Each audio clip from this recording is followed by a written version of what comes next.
Happy anniversary प्रीति।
क्या बात है प्रीति, तुम ठीक तो हो ना?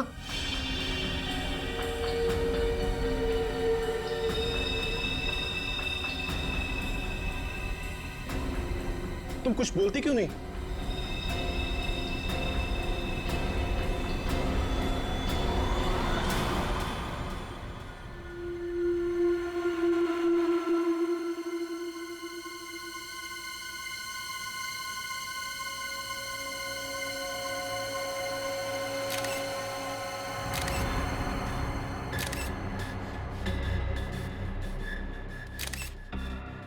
तीन, चार, पाँच, छह, सात।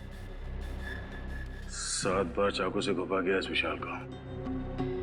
एक पत्नी अपने पति को इतनी बेरहमी से मारेगी, वो भी शादी के सालगिरह के दिन, यकीन ही नहीं हो रहा है। हाँ सर, इसकी लाश को देखकर लग रहा है इसकी पत्नी बहुत नफरत करती होगी इससे।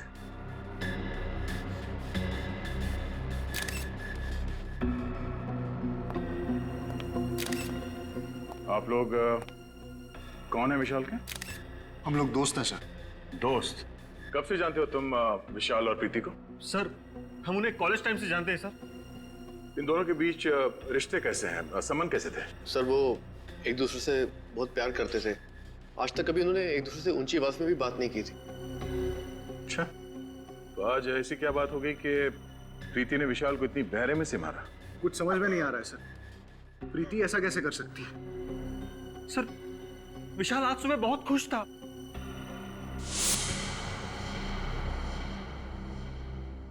हैप्पी एनिवर्सरी प्रीति। मैं दुनिया का सबसे खुशनसीब पति हूं जो मुझे तुम्हारे जैसी बीवी मिली।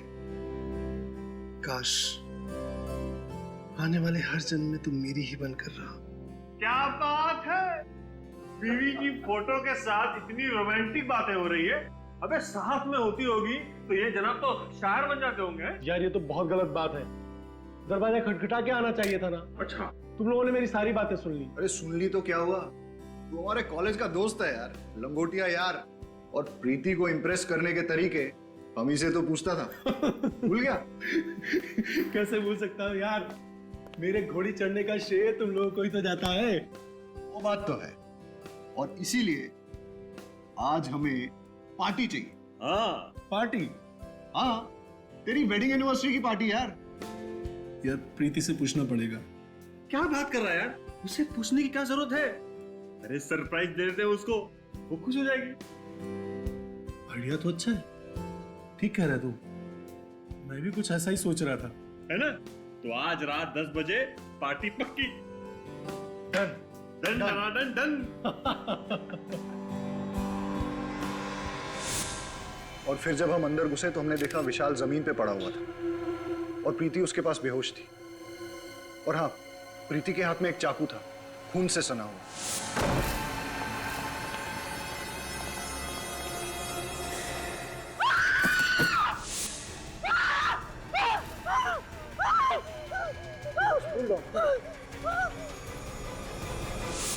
अच्छा, विशाल ने पिछले कुछ दिनों में प्रीति के बर्ताव के बारे में कुछ कहा कि वो किसी बात को लेकर टेंशन में थी या विशाल से किसी कारण वो परेशान थी?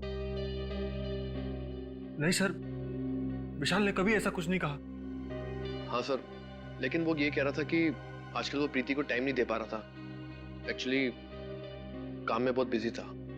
आखिरी बार आपने कब बात की प्रीति से? आज शाम को ही बात की थी मैंने उससे। वो बहुत खुश थी, बहुत ही खुश।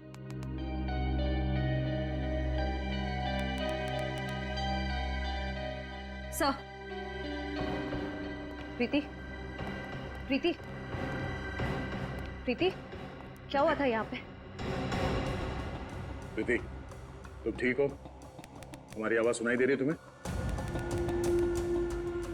सर, लगता है सदमे में है। सर, कहीं ये एक्टिंग तो नहीं कर रही है सदमा लगने की? श्रेया, काम करो, इसे ब्यूरो लेके चलो। विनीत, आसपास लोगों से पता करो कि प्रीति और विशाल के बीच में संबंध कैसे थे। अफेड़ी, इनके दोस्तों का नाम और एड्रेस ले लो और इनसे बोलना कि जब तक ये केस सॉल्व नहीं हो जाता कोई भी शहर छोड़ के बाहर नहीं जाएगा। सर, ये प्रीति तो कुछ बोलने को तैयार ही नहीं। लगता है अपने पति की मौत का गहरा सदमा लगा उसे। सदमा कैसा सर? इसने अपने ही हाथों से अपने पति विशाल का खून किया है। हाँ सचिन, पर कुछ तो है जो इसे बाकी के खूनियों से अलग करता है। विशाल के खून के बाद इसने भागने की कोशिश नहीं की और ना ही कोई बहाना बनाया। विशाल की मौत के बाद से लेके अब तक इसके जुबान से एक शब्द तक नहीं निकला। पानी का एक घूंट तक नहीं पिया इसने। पता नहीं इसके दिमाग में क्या चल रहा है। क्या बात है भाई? बड़ी टेंशन में तुम लोग? टेंशन की बात है सर। क्यों टेंशन क्या है? ये केस तो बड़ा आसान था यार। खूनी अपने आप पकड़ा गया, भाग दौड़ करने की जरूरत ही नहीं पड़ी तुमको। सर, जब तक खूनी अपना गुनाह मान न ले हम चैन की सांस नहीं ले सकते। और ये प्रीति, ये तो कुछ बोलने को तैयार नहीं है। बहरहाल भाई, प्रीति कुछ बोले या ना बोले, लेकिन मैं आप लोगों को एक बात बोलता हूँ, प्रीति के दिल में अपने हस्बैंड के लिए सख्त नफरत थी। नफरत? पर सर, इनके दोस्तों ने तो कहा कि ये लोग एक दूसरे से बहुत प्यार करते थे। लव मैरिज थी इनकी। लव मैरिज थी या अरेंज मैरिज थी मुझे नहीं मालूम, लेकिन विशाल के शरीर पर जो चाकुओं के घाव हैं, उससे साफ पता लगता है कि प्रीति के दिल में विशाल के लिए सख्त नफरत थी। जगह जगह पर चाकू से वार किए गए। मुझे तो लगता है कि विशाल के मर जाने के बाद भी प्रीति उसे चाकू मारती रही। इतनी नफरत? प्रीति, तुमने विशाल का खून क्यों किया? हाँ? क्या वो तुम्हें मारता पीटता था, दहेज के लिए परेशान करता था, या किसी और से प्यार करता था? बताओ प्रीति, तुम्हें जवाब देना होगा। ऐसी क्या बात थी जिसकी वजह से तुम उससे इतना नफरत करती थी? नफरत नहीं, प्यार करती थी मैं विशाल से, और अब भी करती हूँ। विशाल की मौत के बाद जो खोया वो आप लोग नहीं समझो। और वैसे भी विशाल के जाने के बाद मेरी जिंदगी का कोई मतलब नहीं। अगर तुम इतना प्यार करते थे विशाल से तो फिर उसे मारा क्यों? क्या फायदा? वैसे भी आप लोग सीआईडी वाले मेरी बात का कहाँ विश्वास करेंगे? विश्वास करना है या नहीं, वो हम पे छोड़ दो। पहले बताओ कि तुमने विशाल को क्यों मारा? मुझे नहीं पता उस दिन क्या हुआ। मुझे विशाल पर बहुत गुस्सा है और मैंने बिना सोचे समझे उसे मार डाला। कोई किसी को बेवजह 7-7 बार चाकू नहीं मारता प्रीति। मैंने कहा था आप लोग मेरी बात का भरोसा नहीं करेंगे, और वैसे भी मुझे कुछ नहीं कहना। चढ़ा दीजिए मुझे फांसी पर, मुझे नहीं जीना। चढ़ा दीजिए मुझे फांसी पर, मैं विशाल के बिना नहीं जी सकती। दया, मुझे लगता है इस लड़की के साथ कुछ प्रॉब्लम है। कैसी प्रॉब्लम सर? यार वो तो समझ में नहीं आ रहा है, लेकिन मुझे लगता है कत्ल करते वक्त इस लड़की का दिमाग इसके काबू में नहीं था। सर, कत्ल करते वक्त तो किसी भी खूनी का दिमाग काबू में नहीं रहता। मुझे तो लगता है ये लड़की झूठ बोल रही है।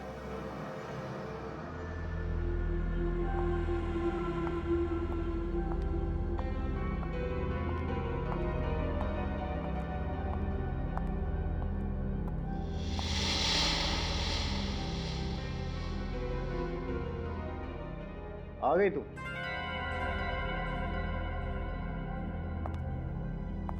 फोन भी नहीं उठा रही। मुक्ता कहाँ रह गई थी तू? कब से इंतजार कर रहा हूं।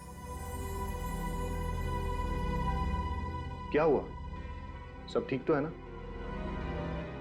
ओह, समझ गया।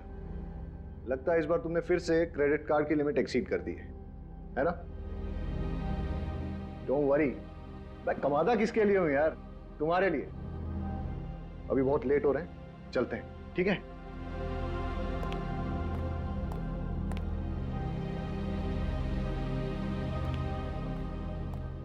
चलो, कम कम।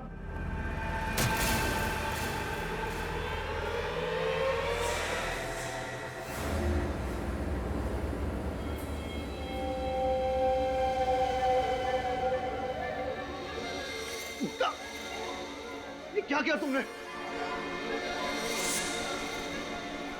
क्या कर रही हो ये?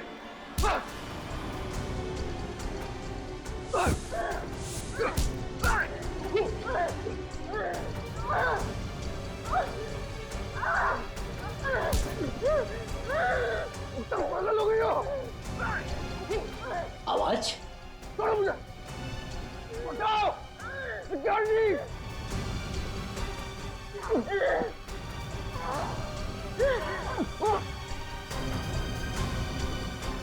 मुक्ता छोड़ो! क्या कर रही हो ये? मैं क्या कर रही हूँ? अरे छोड़िए, आप क्या कर रही हैं? अरे छोड़िए मैडम। ठीक तो है ना सर?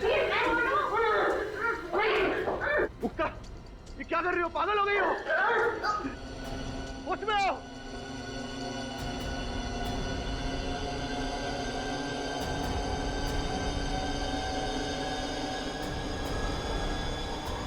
मुक्ता!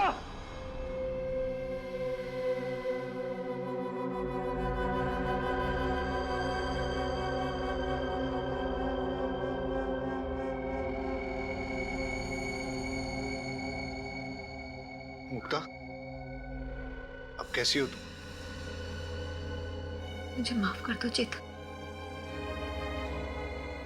पता नहीं मुझे क्या हो गया था जो मैंने तुम्हारे साथ ऐसा बर्ताव किया। इतनी चोट पहुंचाई है मैंने तुम्हें। अरे, कोई चोट नहीं आई मुझे। देखो, देखो, एकदम हट्टा कट्टा हूं मैं। हाँ? लेकिन मुक्ता, आपने ऐसा किया क्यों? आपको ऐसे अचानक गुस्सा आने की वजह? मैं तो खुद हैरान हूँ, मुझे कभी गुस्सा आता ही नहीं है सर। और फिर बेवजह इतना ज्यादा गुस्सा कैसे आ गया, मुझे कुछ समझ में नहीं आ रहा। मुक्ता ठीक कह रही है सर। मैंने इसे आज तक किसी से ऊंची आवाज में बात करते हुए नहीं देखा।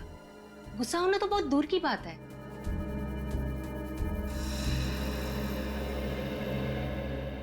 तो आप दोनों का कहना है कि आप लोगों ने अपने अपने पतियों पे इसलिए हमला किया क्योंकि आप लोगों को अचानक उन दोनों पे बहुत तेज गुस्सा आने लगा। फिर हैरानी की बात यह है कि आप दोनों के पास कोई ठोस वजह नहीं थी उनसे गुस्सा होने की, राइट? जी हाँ सर, पता नहीं मुझे क्या हो गया था। वो तो शुक्र है भगवान का कि चेतन को कुछ हुआ नहीं, वरना मैं अपने ही हाथों अपने आप को विधवा कर लेती। 2 दिनों के अंदर ऐसे 2 हादसे होना कोई इत्तेफाक तो नहीं हो सकता। जरूर कोई बड़ा कारण है इसके पीछे जो इस वक्त हमें दिख नहीं रहा। और इस बात के तह तक पहुंचने के लिए हमारा ये जानना बहुत जरूरी है कि उस दिन आप लोगों ने क्या क्या किया था। सर, उस दिन विशाल ने मुझे सुबह उठाया, मेरे लिए ब्रेकफास्ट बनाया, मुझे बहुत पैम्पर कर रहे थे क्योंकि हमारी एनिवर्सरी थी उस दिन। फिर उनके ऑफिस जाने के बाद मैं तैयार होकर बाजार गई। वहां मैंने विशाल के लिए एनिवर्सरी गिफ्ट खरीदा। उन्हें म्यूजिक बहुत पसंद था, इसलिए मैं उनके लिए स्पीकर्स लेकर आई और फिर मैं घर चली आई। अच्छा ये बताइए, उस दिन आपने बाहर कुछ खाया था? नहीं, मैंने लंच घर पर ही किया था। उसके बाद क्या हुआ? उस दिन जब मैं घर वापस आई तो दरवाजे पर एक गिफ्ट पार्सल पड़ा था और उसमें लाल रंग के जूते थे जिस पर जिस पर विशाल ने एक नोट लिखा था, हैप्पी एनिवर्सरी। उसके बाद उसके बाद मैं विशाल के घर आने का इंतजार करने लगी। खुद को संवारने लगी, विशाल की पसंदीदा साड़ी पहनी और उसके वो भेजे हुए जूते पहने।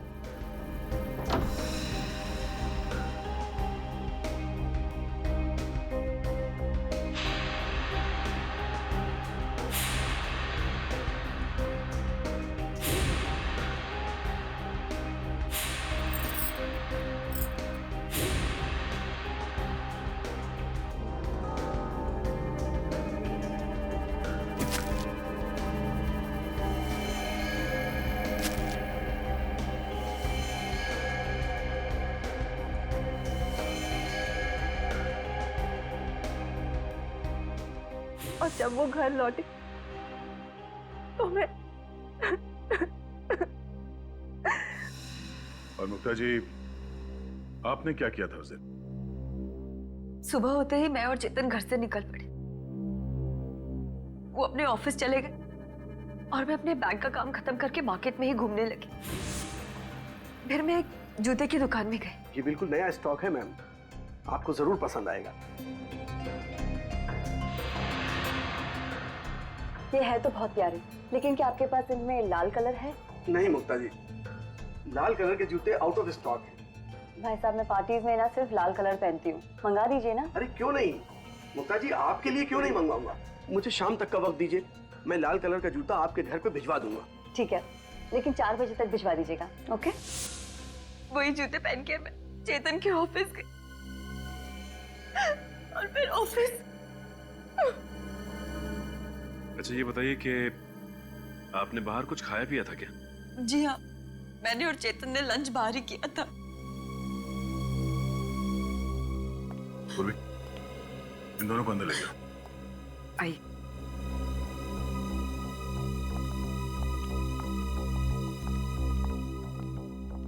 आई।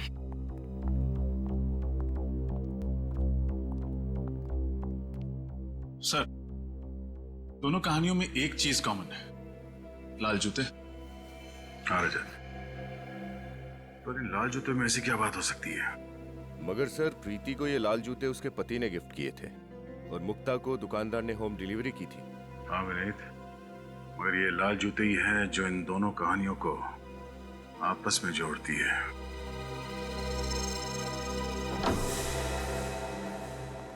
घर की अच्छी तरह से तलाशी लो, देखो लाल जूते कहीं मिलते हैं क्या।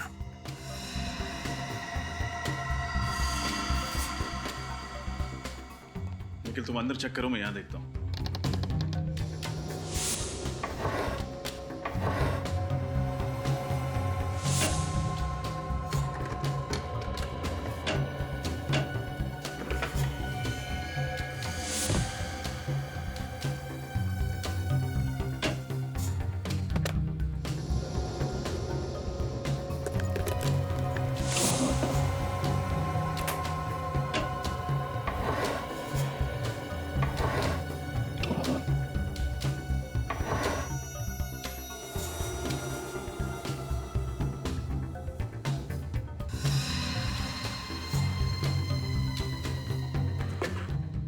यहाँ तो कोई लाल कलर की लेडीज शू नहीं है।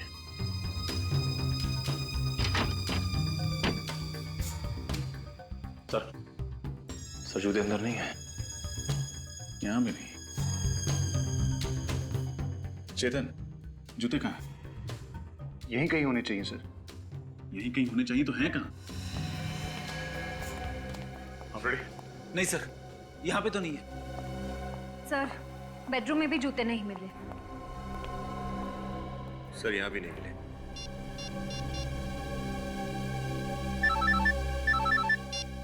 हाँ बोलो।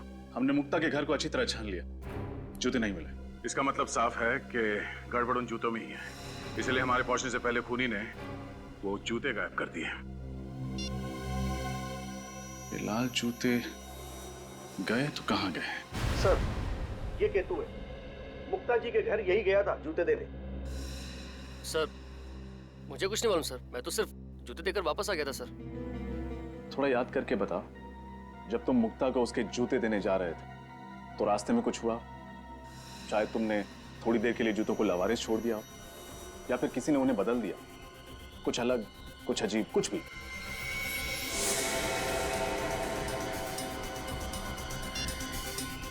हेलो, हाँ सर, एड्रेस मिल ही नहीं रहा है। कौन सा पता देकर रखा है? मिल ही नहीं रहा है। अरे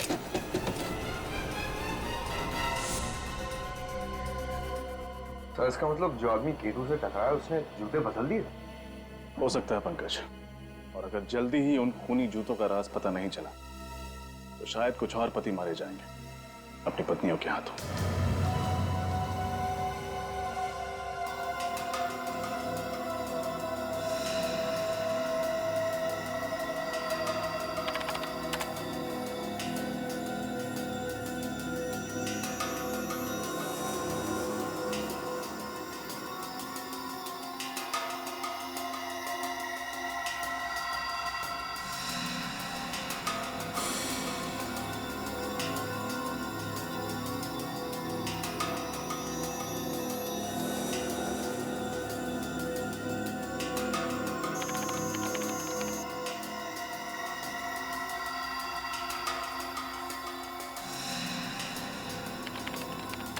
आप लोग आप उठ सकते हैं।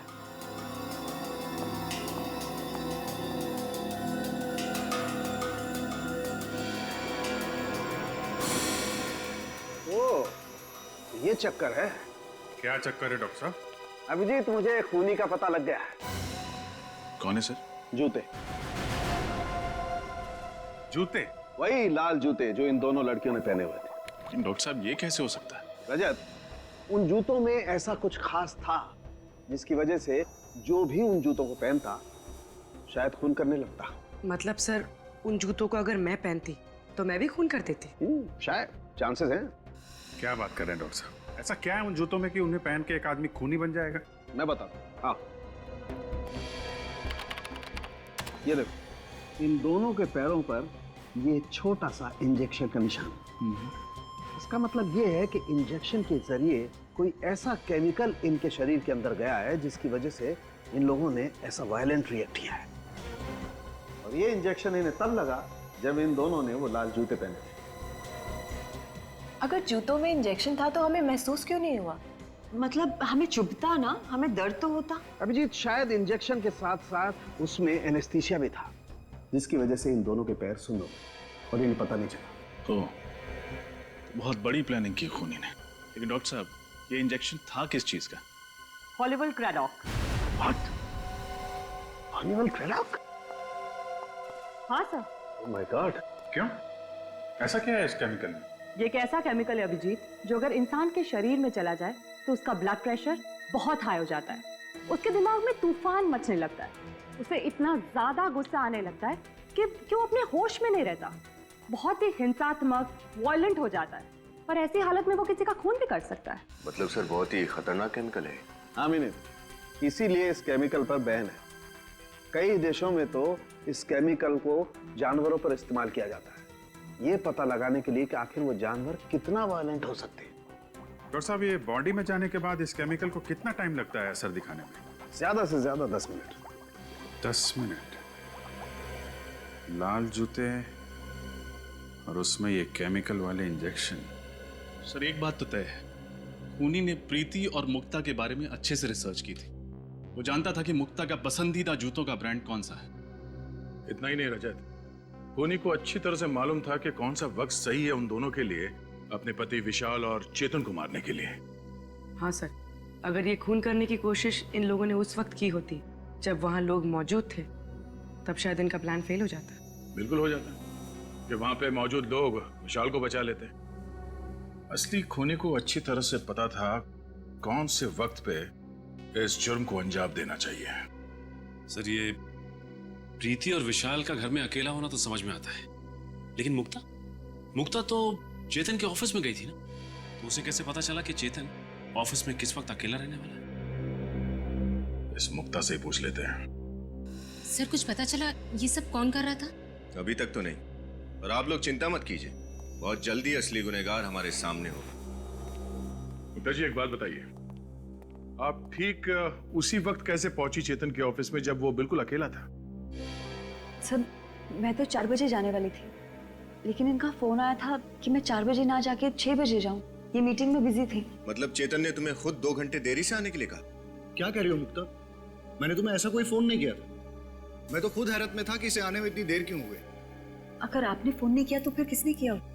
ये फोन कॉल आपके मोबाइल पे आया था? नहीं सर, मेरे लैंडलाइन पे आया था। सचिन, पता करो 24 तारीख दोपहर 4 बजे के आसपास इनके लैंडलाइन पे किसका फोन आया था। अच्छा, आपने कहा कि लाल जूतों को पहनने के बाद आपको अचानक गुस्सा आया। ये लाल जूते की डिलीवरी कब हुई थी आपके पास?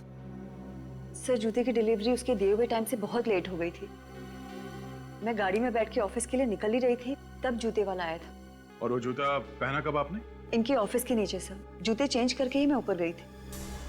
लेकिन सर, अगर खूनी चाहता था कि मुक्ता नए जूते पहनकर ऑफिस जाए तो वो आखिरी मिनट तक इंतजार क्यों करता? मतलब ये भी तो हो सकता था कि मुक्ता नए जूतों को गाड़ी में ही रहने देती और पुराने जूतों में ही चेतन से मिलने चली जाती। हो सकता रजत, पर उस दिन ये दोनों पार्टी में जाने वाले थे, तो शायद मुक्ता कार में जूते पहन लेती और खूनी के पास अच्छा मौका भी था चेतन को मारने का, है ना? क्योंकि ये दोनों अकेले थे। पता नहीं हम दोस्तों के पीछे कौन हाथ धो के पड़ गया। हमने तो किसी का कुछ भी नहीं बिगाड़ा। चेतन, दिमाग पर जरा जोर डाली। कोई पुराना किस्सा याद आता है? कोई पुरानी दुश्मनी, छोटी ही सही, कोई भी ना? आप लोगों को किसी पे शक नहीं है? नहीं सर। सर ये जुर्म तो एक उलझी हुई पहले की तरह होता जा रहा है। अगर इनका कोई दुश्मनी नहीं था, फिर कौन ऐसा होगा जो इतनी गहरी साजिश रचेगा इन दोनों को मारने के लिए? ये सब कुछ एक सोचा समझा हुआ प्लान है। खूनी ने ऐसा वापरा जैसे शतरंज के खिलाड़ी घोड़ों और ऊंट को वापरता है। हाँ सर, खूनी ने ये सब उन जूतों के जरिए किया है, उनमें इंजेक्शन फिट करके। इसका मतलब है वो जूते ऑर्डर देख के बनवाए गए थे, तभी तो सोल के नीचे इंजेक्शन रखने का जगह बना पाया वो। सर फिर तो खूनी लेदर मार्केट भी गया होगा चमड़ा खरीदने। बिल्कुल गया होगा। उन सारी दुकानों में जाके पता करो जहाँ पे ये जूते बनते हैं या फिर उन्हें बनाने के सामान बेचे जाते हैं। सर उस नंबर का पता चल गया है सर। वो फोन चेतन ने नहीं बल्कि किसी अरुण कुमार ने किया था। अरुण कुमार? मुक्ता, आप किसी अरुण कुमार को जानती हैं? अरुण कुमार? नहीं सर, मैंने तो ऐसे किसी आदमी का नाम भी नहीं सुना। प्रीति तुम? मैं किसी अरुण को नहीं जानती। शायद विशाल जानता हो। अगर विशाल जानते किसी को तो मुझे जरूर बताते। हाँ अरुण कुमार, शायद एक अरुण था तो सही हमारे कॉलेज में, है ना? अरे नहीं, वो तो अरुण यशोधन था, अरुण कुमार नहीं। आप सब में से कोई भी अरुण कुमार को नहीं जानता, मगर वो आप सबको अच्छी तरह से जानता है। विशाल को क्यों मारा तुमने? मारा मतलब सर? विशाल? कौन विशाल सर? ये विशाल। अब कुछ याद आया? नहीं सर, इस आदमी को तो मैं पहली बार देख रहा हूँ। अच्छा, इसे तो जरूर पहचानते होगे। नहीं सर, अब ये कौन है? ये चेतन है। चेतन बन के उसकी वाइफ को फोन करते हो और कहते हो चेतन को ही नहीं पहचानते। कमाल है। सर मैं किसी और की वाइफ को क्यों फोन करूंगा सर? मेरी खुद की वाइफ है फोन करने के लिए। झूठ मत बोलो। फोन रिकॉर्ड से हमें पता चला है कि कल शाम 4 बजे तुमने ही मुक्ता को फोन किया था। मुक्ता? सर मैं इनमें से किसी को नहीं जानता। कौन है ये सब सर? और कल 4 बजे? हाँ सर, 1 मिनट। मैं कल शाम को 4 बजे बाजार गया था और एक आदमी ने मुझसे फोन मांगा था एक कॉल करने के लिए। एक आदमी को दिया था फोन कॉल करने के लिए। बड़ी अच्छी कहानी बना लेते हो। मैं कहानी नहीं बना रहा हूँ। आप खुद सोचिए, अगर मुझे जुर्म करना होता तो मैं खुद का फोन क्यों इस्तेमाल करता? किसी पीसी या किसी और फोन से कॉल नहीं कर सकता था क्या? उस आदमी की शक्ल याद है तुम्हें जिसने तुमसे तुम्हारा फोन मांगा था? नहीं सर, थोड़ा जल्दी में था तो ज्यादा ध्यान नहीं दिया मैंने। ठीक है, अगर तुम्हारी ये कहानी झूठी निकली तो तुम अपने बच्चों को कहानी सुनाने लायक नहीं रहोगे।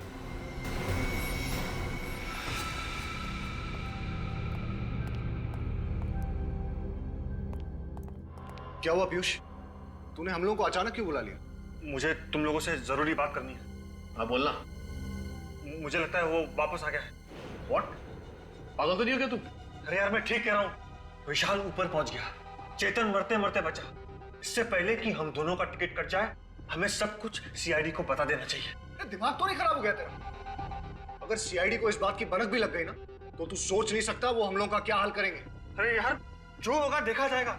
यूं बेमौत मरने से तो अच्छा ही है ना। देख, अगर तूने सीआईडी को बताने की बात भी की ना, तो वो वापस आया हो या ना आया हो, मैं तुझे जरूर मार डालूंगा। अरे मुझे बचा ले यार। मैं पागल हो रहा हूँ, पागल। मेरा दिमाग फट रहा है, दिमाग। मैं मरना नहीं चाहता, मैं मरना नहीं चाहता, मैं जीना चाहता हूँ, मैं जीना चाहता हूँ। पीयूष, तू घबरा मत। कुछ नहीं होगा हम लोगों को, सब ठीक हो जाएगा। हाँ? डोंट वरी, हम तेरे साथ हैं ना। मैं मरना नहीं चाहता हूँ, मैं जीना चाहता हूँ। मैं मरना नहीं चाहता, मैं मरना नहीं चाहता। Please help me. कम।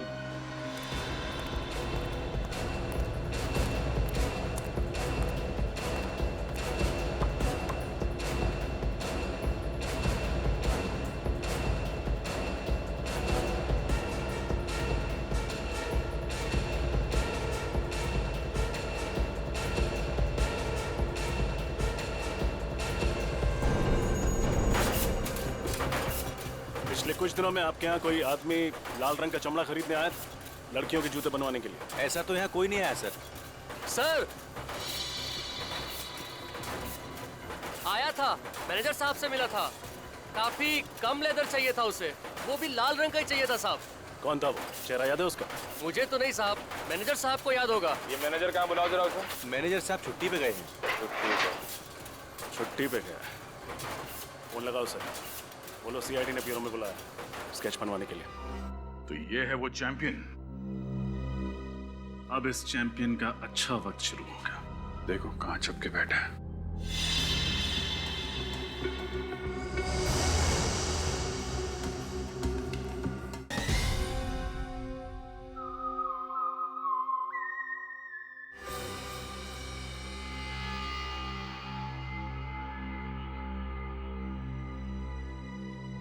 पांडुरंग दगड़ू सराफ।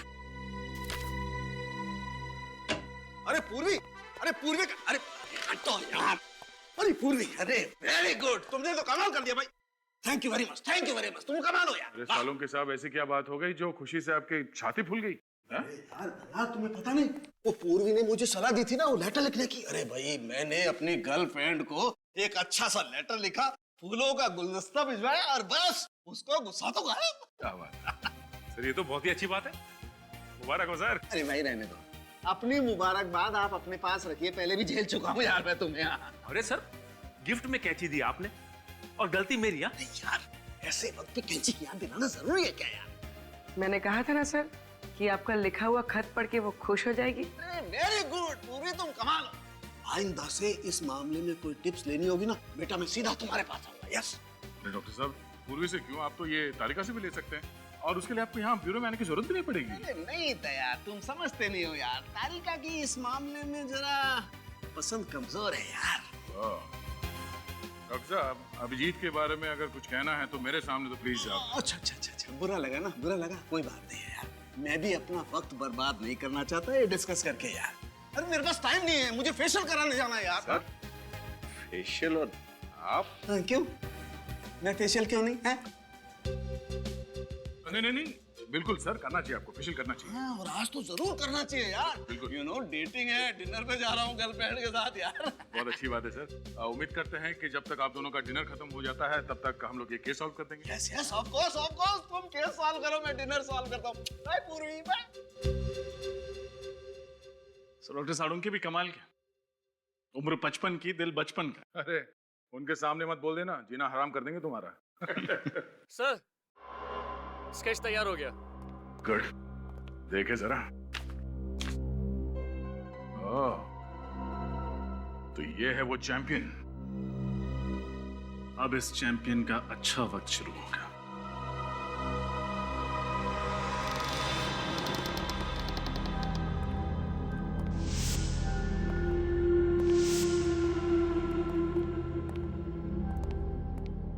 देखो कहाँ छुप के बैठा है।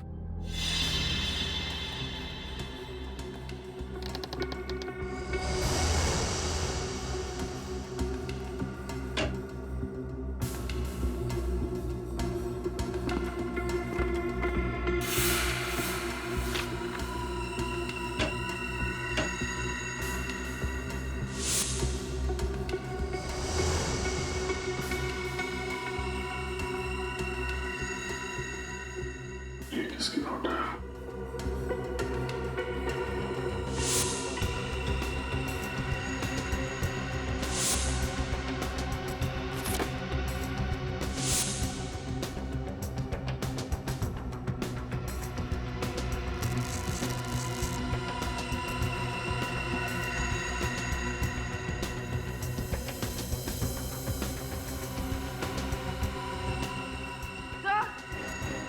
हाँ पूर्वी।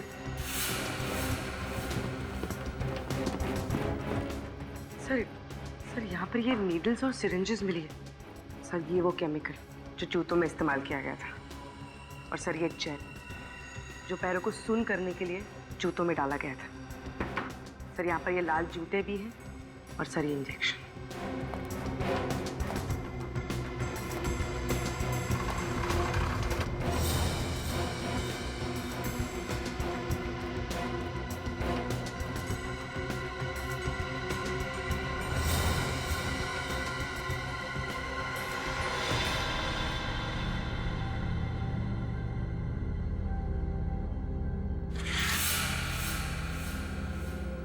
मतलब इन सब के पीछे पीयूष का ही हाथ है।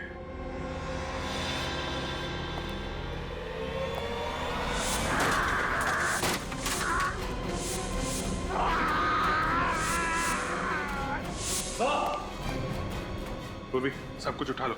विनीत। सर पीयूष तो यहाँ मरा पड़ा है। लगता है इसने जहर पिया। My God। सर हमें तो लग रहा था यही सबको मार रहा है। फिर इस पीयूष को किसने मार दिया?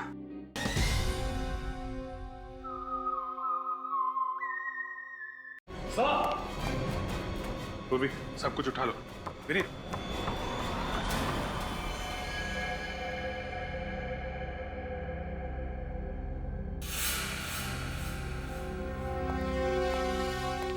सर पीयूष तो यहाँ मरा पड़ा है। लगता है इसने जहर पिया। My God। सर हमें तो लग रहा था यही सबको मार रहा है। फिर इस पीयूष को किसने मार दिया? इसका मतलब इसके साथ कोई और आदमी भी मिला हुआ था क्या? सर ये देखिए, इसके जेब में से ये चिट्ठी है सर। क्या क्या लिखा है? मैंने ही विशाल का खून करवाया और चेतन पर हमला भी करवाया। नफरत करता था मैं अपने दोस्तों से। कॉलेज के दिनों से चेतन, विशाल, धीरज मुझे परेशान करते थे और बिजनेस पार्टनर बन जाने के बाद भी मुझे मेरा हक नहीं देते थे। इसलिए गुस्से में आकर मैंने उनसे बदला लेने की ठानी। अगर सीआईडी को मेरे बारे में पता चल गया, इसलिए मैं अपनी जान दे रहा हूं। पीयूष, अजीब बात है सर। जब गुनहगार को पता होता है कि एक ना एक दिन वो पकड़ा ही जाएगा, फिर गुनाह करता ही क्यों है? और इसने तो सीआईडी के डर से खुदकुशी ही कर ली। बात कुछ हजम नहीं हो रही है विनीत। ये आदमी अपने दोस्तों से बदला लेना चाहता था। इतनी लंबी प्लानिंग की उसने बदला लेने के लिए, और अभी इसका बदला पूरा भी नहीं हुआ। डर के मारे आत्महत्या करेगा क्या?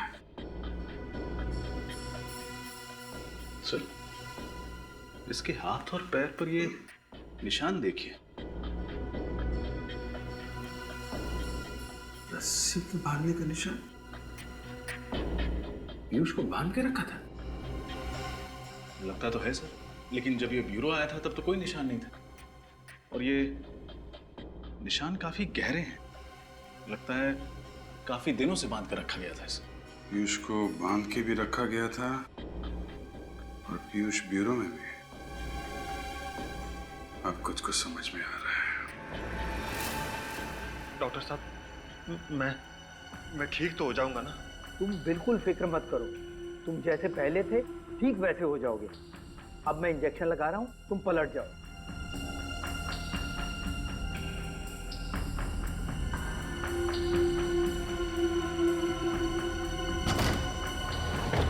कौन हो तुम लोग? सीआईडी पीछे हटो।